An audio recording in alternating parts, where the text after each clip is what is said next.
So I'd love to, really pleased to welcome Marc, colleague in hockey actually, Marc Bourhill to the podcast. Marc, it's great to have you on. Yeah, it's great to be here. Great to talk to you, having listened to all your rambles on your way to work.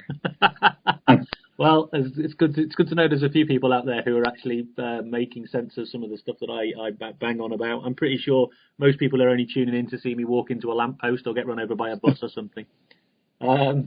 But anyway, it's great to talk to you. So, just wanted, basically, it's for people who haven't heard of you. I mean, I obviously have because we both work in the hockey world. So, and most people who are coaches in the world of hockey know about you. So, just be worth just for everybody else out there who isn't involved in hockey, just to just tell me a little bit about your backstory and and kind of what brought you to this journey in your coaching life. Bit of a long story, really. I'll try and cut it short. Having not been very accomplished at sport myself at school, but always enjoyed sport, which was a bit bizarre because normally people who aren't very good at it go and learn to play the piano or something. But I was always intrigued by it. So, and in a very roundabout way, I wound up at a hockey club. I think it was partly because the bar stayed open quite late, from what I recall. I got sort of all these people at this hockey club, when we were having a drink, kept saying, "Oh, well, you should come and have a go." I said, "Well, I'm not really interested," but I did notice with them that they didn't seem to know what they were doing, and they always talked about wanting to be better, but they never were, and they were completely disorganised. And they kind of fell into it in a way, started playing a little bit at a lower level, and then just wound up doing a little bit with some of the youngsters who turned up on a Sunday morning, and it kind of grew from there. Did a couple of coaching badges back in the old days at Lilleshall, which used to be like a week-long course. And then through some really good people, was encouraged to get involved with local sort of regional hockey, but it used to be county and regions in those days. And wound up, I coached the first team at our local club. And we had some success. And to cut a long story short, was invited to do some work with England, what they call the NAGS, the National Age Group Programme, back in 2005, when I worked with some under-18 boys, and then worked in that environment for 11 years. So all in all, probably been coaching about 30 odd years now. So that's where I am. I'm not actually working with England at the moment, but that was my most current sort of stuff. And on top of that, I was a teacher in a city school for 20 odd years, and packed that in about 5 years ago. I'm sort of semi-retired, but started a little development project for the club, which involves me and I've had some young lads working for me. We go into the local primary schools and deliver quick sticks, and that's been incredibly interesting, I would say. But the thing that brings me to you really is within probably the last 5-6 years, England hockey have really changed sort of the stuff they do, and some of the CPD I've had has been just absolutely fantastic, where I've been introduced to the work of Rick Shuttleworth and various other practitioners, and it's just been an absolute game changer. I think I've learned or understood more in the last 5 years than I have in the previous 30, probably, without a shadow of a doubt. So it's a quite exciting sort of moment, I would argue. Wow, fantastic. You very kindly reached out to me after one of my previous podcasts, because I, as you'll know, I've been this. I use this probably inadvised metaphor of the war on drills, which stimulated an awful lot of discussion, and you quite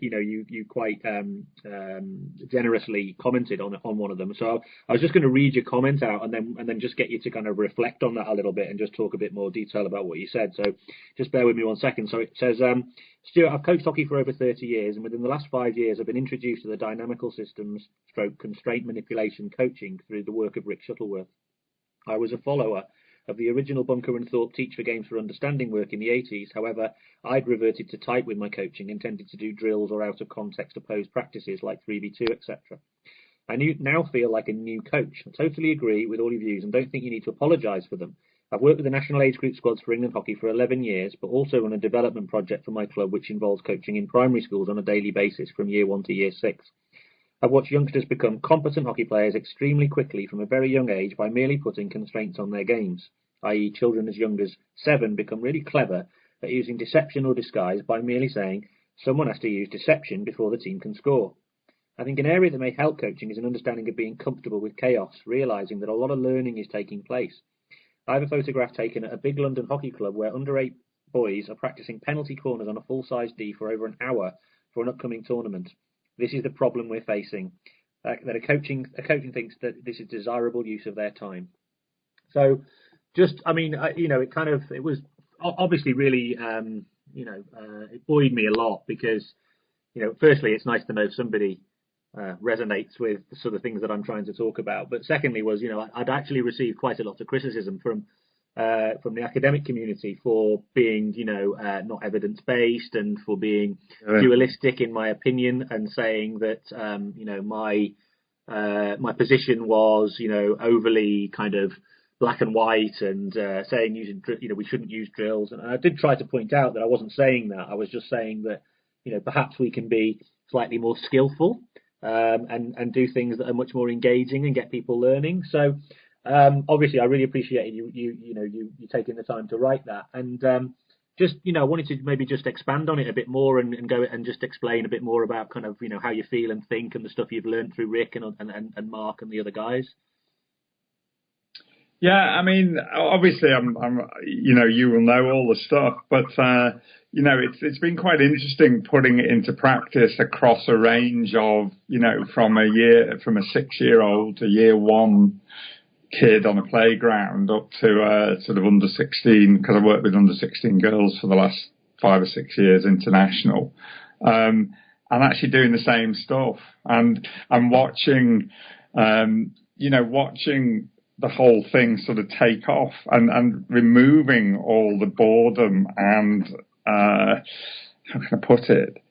Just examples really. This what I think is, people have talked to me a lot about, it's okay just setting up games and this, that and the other, but the design, the practice design is really important, because it's just about, we play a game then and nobody sort of, and they all shamble off and go home and they haven't learned anything that's everybody's worried about. And my feeling is, watching it, the worst scenario is, which is the old jumpers for goalposts. If they actually play for an hour, well, at least they played some hockey, haven't they? Or football or whatever it may be. Whereas what we used to do was have them standing in line. So at best, 2 or 3 people might be doing something and the other 10 would be doing nothing meaningful. And then when we sort of move that on to more experienced coaches like I was, I'd stop them and talk for half an hour. I had some mentoring, and a guy called Bob Muir, I don't know if you know Bob. He came and videoed me, and I sort of prided myself on not talking too much, because we'd gone through all that stuff with effective questioning and all the stuff. And when I looked at the video with Bob, something like, I don't know, 2/3 of the time I'd spent talking, and they were doing nothing, and it was extraordinary. It was absolutely extraordinary. And as I say, once we set up these sort of game scenarios and just build into them things we're interested in exploring, the stuff that goes on is quite amazing, I find. I mean, I did a session on a really cold, wet day at the end of a 3-day camp last year with the under 16 girls, and it was really to keep them going, because by then they were cold and wet, and so we just set up a smallish sort of game. I think it was sort of 7-a-side or 8-a-side, something like that, and the deal was that they just had to do something creative before their team could score a goal. And they say, well, what do you mean? I said, well, I don't know, just go and see what happens. And what happened was amazing, actually, because they were doing it was like letting the shackles off. They were doing all sorts of stuff. Because a lot of these players have been coached and coached and coached and coached at school and at club, and I'm not decrying any of that coaching at all, but I think they forget to play. And when we're talking to them at the end of the programme a few months later, asking them for their feedback, the a number of them mentioned that one session on that cold afternoon across the whole programme, which had gone on for 6-7 months, including playing Holland and Germany and all the rest of it, which I thought that was quite interesting. Fascinating. I mean, I had some similar experiences working in the Marcs Academy programme where I felt I spent, of the 30, however many sessions, 15 sessions, 30 hours of contact time, I think I spent all that time trying to unlock these kids from the kind of the shackles of the experiences they previously had. You could tell that they were either so unused to trying different things that they just couldn't do it, and were so used to being told what to do that when you gave them the opportunity to do something new that they didn't know what to do. Or the second thing was they were so embedded or fearful of failure that they just wouldn't go there. Yeah, and it's interesting because I've sort of gone full circle going back to doing this club stuff really, because I don't do senior stuff at the club now. And when I take some under 10. I took some under 10 boys to a little thing at a club, and a bit like the festival thing you mentioned, it's well set up because there's no winners, nobody keeps the score, so it's really well done in that sense. So we just rock up. There's 5 or 6 teams, and we just play on half pitches, and off we go, which is great. But where it all falls apart is the people running the other teams. So there's tactics boards come out, positions. So they get the kids right. These kids are 8, 9 years old. So you're playing right this, and you're playing left that, and you're doing, and I just say to mine, you're on that pitch at 1 against that team in red, off you go. And unsurprisingly, they organise themselves. And in fact, they're very conservative because they start minding about positions because they've heard it from football or wherever, Yeah. But actually, unsurprisingly, they managed to play the game. And I haven't told them where to play. Now, how does that work? How do they manage to do that? And then, obviously, once you get into the game thing, then there's all the shouting starts, all the usual stuff, which you referred to, pass it, do this, do that. The one we love a lot is find space. So that sounds quite a cosmic sort of notion to me. If we could do that, I don't know what it means, find space, and all this goes on. And then what they do, and I get the end of this, they sort of encourage kids who have a little bit of talent, if you know what I mean. So they'll say to me, there's this boy, and he did a little bit of skill, and somebody, either a parent or a coach, said, "Oh, Toby," or whoever, "that was fantastic as ever," And then when someone nicked the ball off him, he just stopped and sulked. And that business where I've seen a lot with young players, where you actually build these sort of monsters who, by the time they get to 15, you can't coach them. And I've seen that because I did Marcs Academy stuff, and especially with the boys group, they were, some of them were pretty much uncoachable. Really? They had that whole thing and telling them how good they were, so they become quite arrogant, because hockey can be like that, when you've got a bit of what I call a bit of fiddle and a bit of wobble, and they, and they're flaky, talk about growth mindsets, non-existent, and that's what we end up with, I think. Yeah, I think it's a really interesting thing. I mean, I'm with you on the, because I'm a bit like you, really. We both, I think, are working, with pretty high level elite players, on their talent journey or whatever, but at the same time working with kind of under 9s and festivals and all that sort of stuff. And it's quite interesting how, like you say, you can apply the methodologies in both contexts, and it is actually quite fascinating to see what emerges. Just what you were saying there, though, about those uncoachable 15-year-olds.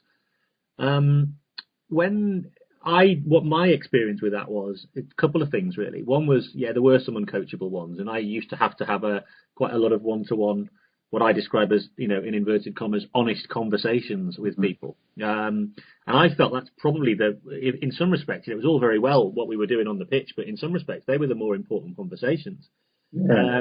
But I also felt I needed to go deeper, and I don't know how you unlock this, but I felt like I needed to, again, have this kind of conversation with a parent and a player, and I did on one occasion actually, but not actually to be in any way chastising or anything, but just to sort of say, do you know how good you could be?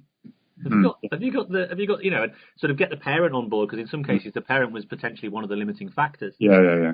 But with that though, is what I found with the boys was interesting as well is that they would hide. So if I asked them to be creative, they'd be really creative, but so outlandishly creative, they do things that they would never ever do under pressure. But they're doing that in order not to actually fail at the simple stuff. Yeah. And I just thought that was an interesting reflection. I don't know whether you had similar experiences.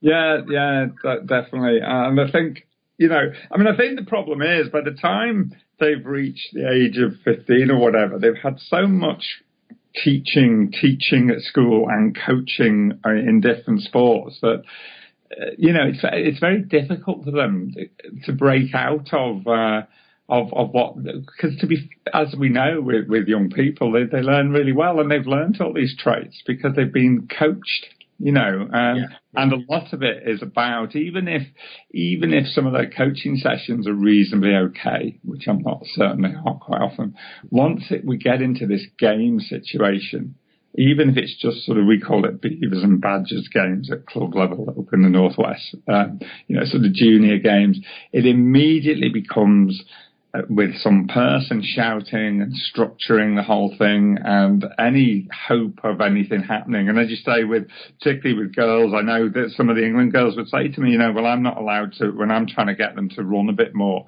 well, I'm not allowed to go there because I play it in such and such a position. And I'm saying, well, go on, let's see what happens if you run up there. So they're just all being sort of crushed and stopped from actually doing anything meaningful. Because the obsession is, or not obsession, but certainly in a lot of school sport and in football, these football teams, it's about winning matches, isn't it? And then the whole thing's lost, But then, so I'm totally with you on that, and I've said in the past, and it's something I'm planning to talk about in more detail going forward. But I think that competition can be the enemy of talent development. I mean, one of the things I thought was the best thing about the academy program was you weren't linked to competition. So, I mean, it was slightly different for you because you may have had players in your academy that you may choose to select for the 16s group, I suppose. But I wasn't an age group academy coach. So, sorry, I wasn't an age group coach. So, with my players, there was no element of selection involved. So I was saying to them, look, I'm not going to select you here.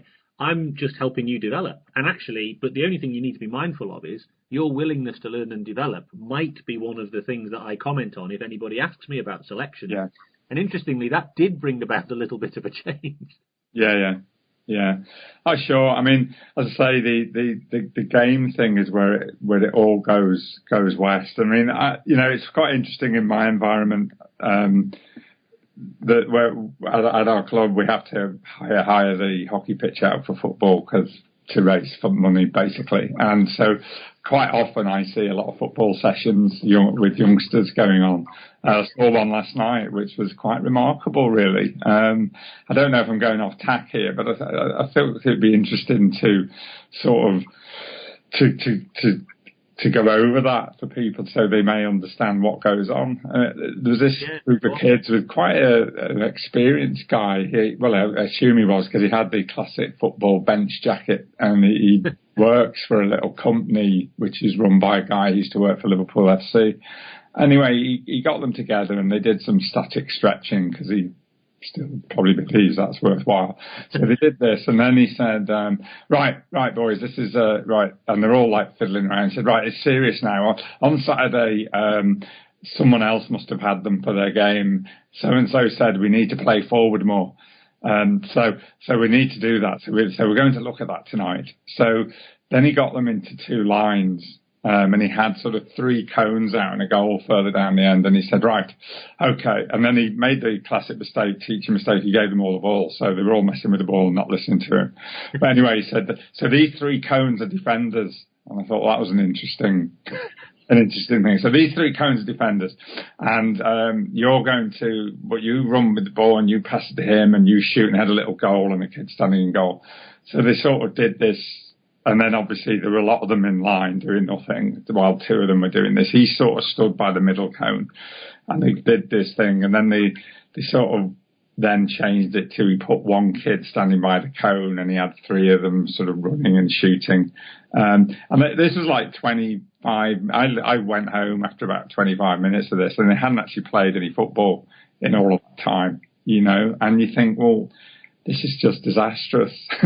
And this is what's going on all the time. These kids, by the way, were year 4, year 5. Wow. So he was sort of reflecting on some game they played, you know, on Saturday, as if that mattered and if they would even remember that. You know what I mean? And, well, of course, not stupid, but, you know, and it's all of that, and it just goes on all of the time. Done some work with, I don't know, have you come across Danny Machici at the FA? No, I haven't actually. Great. We had a sort of knowledge sharing thing with him, with the FA, with England Hockey, and we had a day with him, and it was really good. And you know, the FA have got some good people there, and they're on the right track. He worked at Milton Keynes and was before he went for the FA, he had Dele Alli and people like that were in his junior teams. Okay. And you know, he was into all of this stuff. And he said, you know, we just hemorrhage talent in football. He said, there's so many taxi drivers and plasterers who'd be really good footballers now, but we lose them through this sort of coaching and this obsession with results, you know. And, you know, he talked about stuff around, you know, they're obsessed with 2-touch in football, aren't they? And tiki-taka and what have you, which has its place. But, you know, what if you've got a kid who's good at dribbling? He's not dribbling anymore now if he's doing 2-touch all day, is he? And all that thing resonates with me hugely, you know.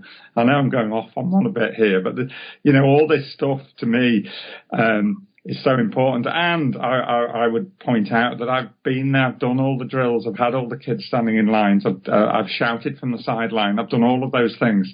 But the issue is how do we get people to make a change, I think. So, given that you've been through, and by the way, there's no such thing as going off track here. This is just a conversation. So, you know, we can go wherever you like, you know. And I very much with these conversations take the approach that I like to take with the coaching, which is, you know, that actually, whilst there's, you know, some ideas and some objectives and all that sort of stuff, to a certain extent, we will go where we go, you know. But I'd be interested just to get your thoughts and reflections on this last 5 years, where you know which you describe as being a sort of a transformation, and just to talk a bit more about you know how that came about and the stimulus for that, and also what's the difference, what's fundamentally changed in the way you're working now as opposed to the way you were before. I think, as I said, you know, I have always been aligned to being progressive in everything, you know, having spent a lot of time in teaching and having lots of views on education, and much of it I feel being a waste of time personally. And so that sort of experience. And then also, you know, as I say, I read Bunker and Thorpe, you know, that great little booklet, you know, back in the 80s. And so I was aware of that. And right away, you know, when I read that stuff, it was so obvious to me. But I think the stuff with Rick and Bob and all the Danny people we've been involved with, and you know, with Mark Upton, Danny Kerry obviously has been massively involved in this. It's been more focused in a way and practical, because I've always feel for coaches, especially people who are developing and learning their trade, you know, especially if you're not a teacher, you know, if you're faced with a load of players, you know, and you're very concerned about just getting this session and making it work, aren't you? And I totally understand that. And this, to me, just opened up the whole world of being able to just fiddle around with some game scenarios and get stuff that you want out of it. I'm absolutely certain that I probably am not far enough down the line to really drill down and get stuff out of practices that I really want. But just at a basic level, I've just seen it work. You know, as I said to you, that, you know, I remember a guy saying to me years ago, he'd been over to Holland. He coached England under 18 boys way back in the 80s, and been over to Holland, and the Dutch were doing all these little drop passes to people arriving.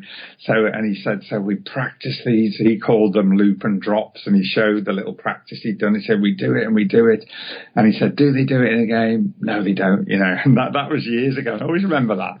And so when we were fiddling around with some drop passes. So we just stick it in the game. Right. Okay. Before your team can score, someone's got to do a drop pass. So they start doing it, and sometimes they don't do it.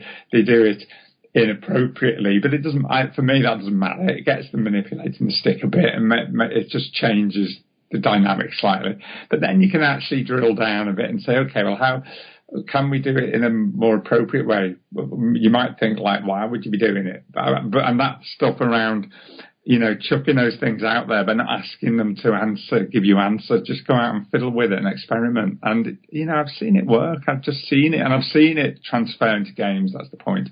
Not just a drop pass, whatever it may be. I've seen the transfer where I don't see transfer when you do drilling.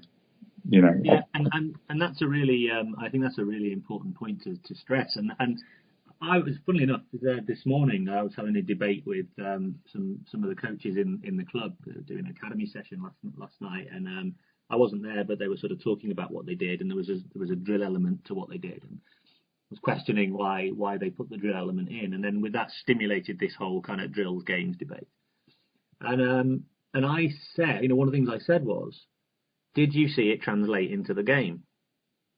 And you know, I didn't get the answer. There was no answer. They couldn't answer that. And the other thing I was interesting though is that one of the pushbacks was, well, if you can't do a basic movement, i.e. a pass, let's say, without, you know, if you can't do a basic movement without somebody, you know, when someone's there, you know, when there's pressure, you know, how can you learn it when there's all that sort of interference and chaos? You know, you need to take away all of that so that someone can just learn the basic movement pattern. So it's this idea of technique, and technique being important. But I argue, and I'm assuming you're in this space as well, which is that actually the technique needs to be based on what the kid needs to do in a moment, or what the player needs to do in that moment. Teaching them to do something that they might need to use, it's a little bit like it's a bit like ringing an ambulance just in case there's a crash.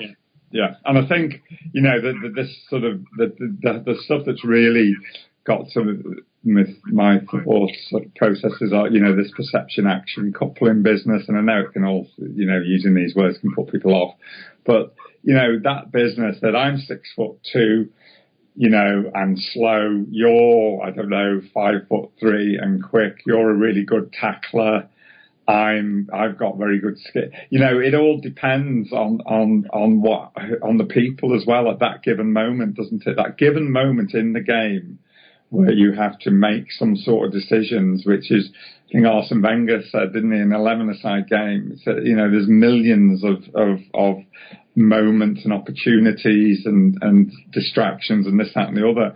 So being able to give them some, you know, way, some technique that will solve that is ridiculous. Whereas putting them in those situations all the time, you know, and I think when I think about, you know, the actual minutes, so think of that football thing last night, you know, everyone rocks up to their training thing, you know, say they go once a week and they're there for an hour.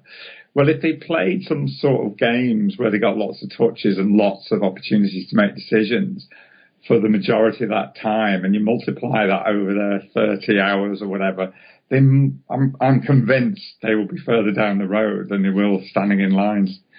You know, and I think that's an absolute no-brainer. And it's this business, isn't it, of them choosing an appropriate solution, like the golf guy was talking about, an appropriate solution to what is in front of them. And it's not to say, I mean, one of Rick's examples was working with big rugby league players in Australia, so Australian international players, and or it may have been at the club, but they were top players. And he was saying, the guy said to him that they don't carry the ball properly and they get it ripped off them. Now, in rugby league, I think you can only rip it off in certain scenarios. I'm not sure of the rules actually, although I watch rugby league. You can't just rip it off them at any time. But he said they don't, so Rick said, all right. So he put it in the game and he said to the defenders, he didn't tell the attackers, you can rip the ball off them anytime you like. And so they started this game and they were going, no, you can't do that. He said, you can now, they're the rules, play on. And they just started holding the ball better. So they adjusted as they do. But he said in that scenario, if somebody was really struggling, there may be a moment just to take, or when they're having a drink, or if you're doing little wrong subs, to have a little word with one person and say, have you thought of this? There's no harm in that. But for me, the big issue there is when we, and I've done this, you notice an issue, so and so doesn't do this very well, and you stop the whole thing, and then everyone's doing it, and I'm standing there thinking, well, I can do that.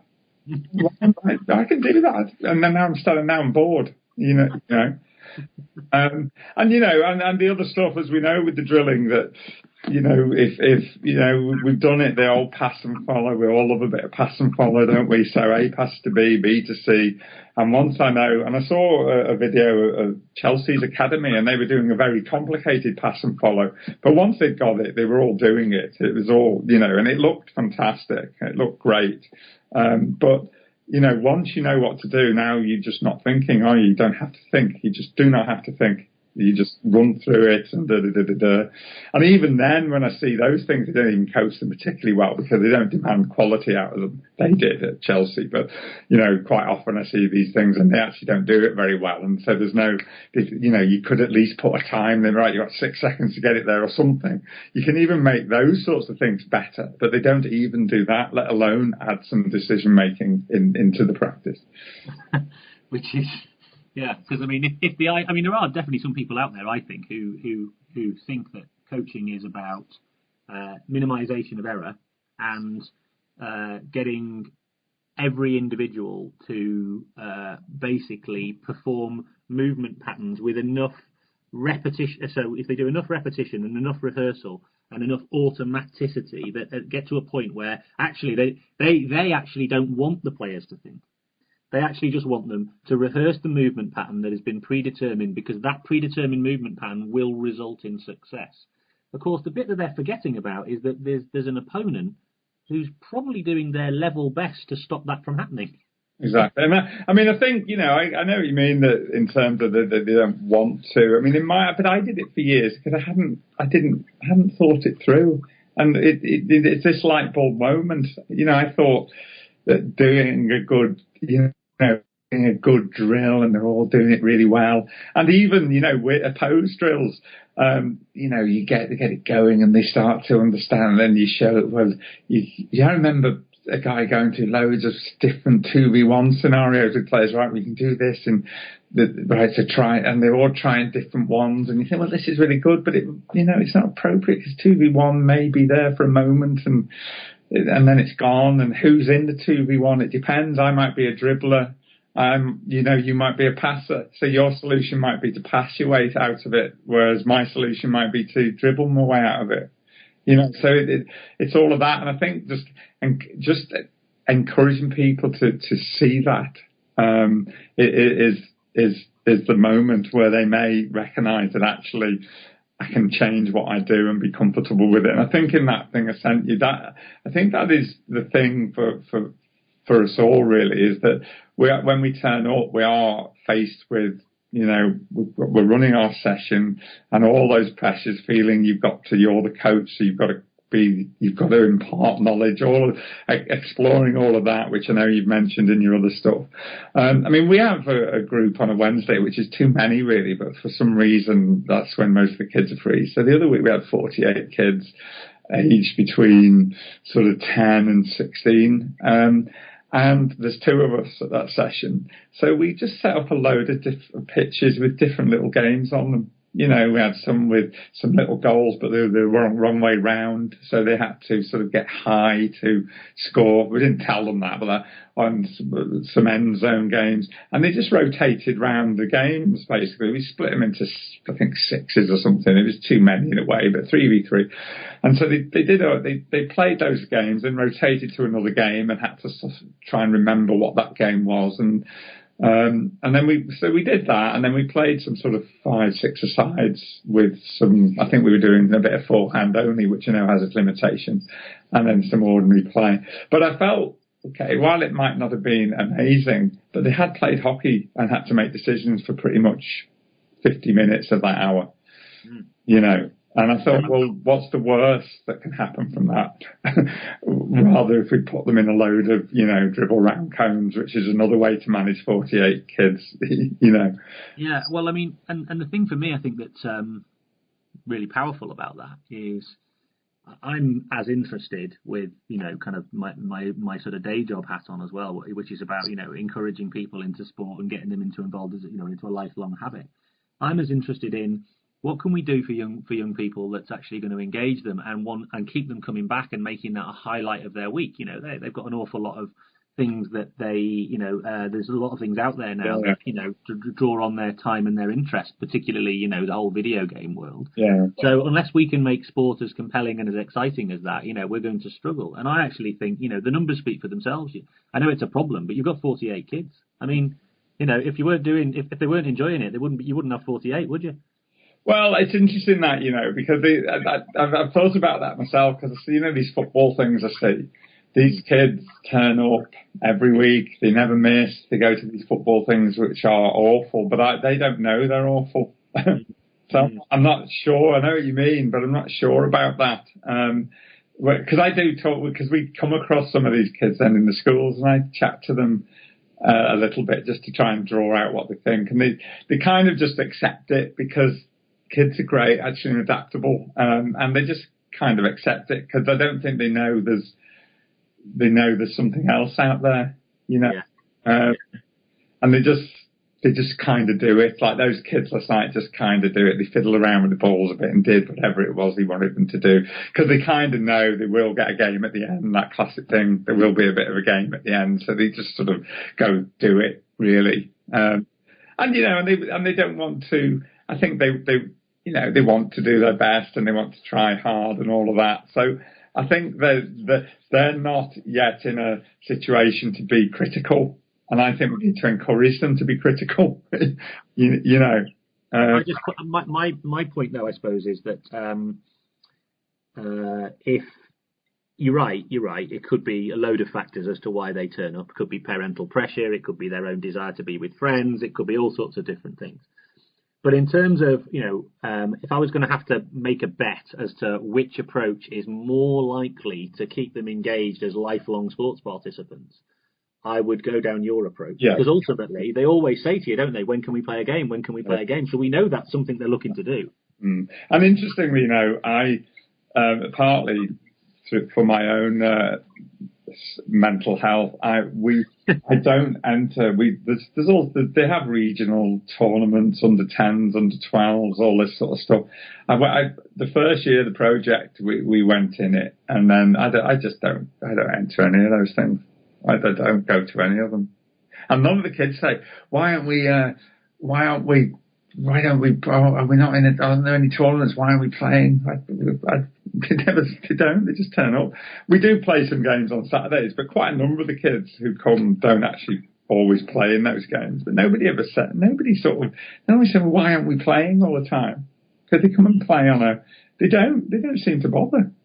And I think that they're dangerous, actually. Going back to my point about competition, they are dangerous because, you know, whenever we've gone into those, I mean, we do one of the national competitions. We actually host it in the county, and you know, we don't get out of our groups, and some of our players, I can see that they're developing, and I can see that they're actually starting to make some really interesting decisions, and it's fascinating to watch them actually begin to move the ball and solve the problems. But obviously they're not quite as physically or technically adept as others. And then the problem you get then is you get parental comparison happening.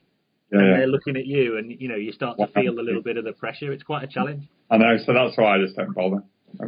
I don't. But it's interesting that when we started this project this year, just over 40 kids have played in our senior teams from the project this year. Wow. Particularly, obviously, with the girls because the girls are quite low. The women's teams are in lower leagues, and the women's first teams had 7 sort of girls playing in their age from 13 through to 15, 16, something like that. And so and when they started with us, they haven't done anything. They don't play school. They're at state schools. Most of them are state schools. They don't play. They haven't played any of those little tournaments because I don't enter them. So they've managed. They've survived, unsurprisingly, without having an afternoon of being shouted at. So look, I mean, that's flown by. We're coming up on time for the cast. I just firstly just wanted to say thank you for taking the time to come and talk. I genuinely believe that there's a lot of people out there who will take an enormous value from just you being as honest as to share your reflections on the journey that you've been on. And I think it'll give a lot of people as well some confidence that actually that this is an approach that others, even working at the elite level of the talent pathway, are adopting and genuinely passionate about and committed to. Yeah. And I know we've got to finish, but just so people understand, that's exactly the sort of stuff that the GB women were doing over certainly the last couple of years of the Rio cycle, and it certainly didn't prevent them from succeeding, did it? Well, I would argue that their ability to solve problems under the most severe pressure really came to the fore in those scenarios. Every Thursday they had what they call Thinking Thursday, where they were emailed out a scenario the day before, and on those Thursdays they had to come in and solve them and sort them out. So they've done lots of that because England hockey are really on board with this stuff. But I know there's a lot of people who don't agree with it. So there we have it. When you say a lot of people don't agree with it, just to finish off there, I mean, I think you're right. But I think the point being is that, you being prepared to take time to share your experiences with others makes a difference to people out there who are, like you say, it's hard, isn't it? We're still experimenting with it. We're still getting to grips with it. I feel like I'm, still on a mega learning journey. Oh, without a doubt. Yeah. Every day we see something now. Or I say in this privileged position of working with very young children, we see some amazing things. It's really exciting. Right. Well, Marc, really appreciate you coming to talk to me. I know this will be one of those that'll again. I mean, if you're willing to, I'm sure that people would love to hear from you again. So it'd be great to have this conversation again in a few months' time. Yeah. And if anyone wants to chat to me, I'm more than happy to speak to people. How can they find you? Well, that's a good point. They're welcome to phone or email. But what I'll do is, rather than put your details all over the web, if people contact me through the website, I'll pass on your details with your permission. Yeah. Are you on any of the social medias? Are you on Twitter? I'm on Facebook. You're on Facebook, so they can search you out on Facebook. Yeah. Marc Bourhill, Marc with a C instead of a K. Yeah. Awesome. Right, Marc, I totally appreciate you coming on. Been a great conversation, and I'll speak to you again soon. Yeah, that's great, Stuart. It'd be nice to meet up sometime. Thanks a lot. Cheers. Bye.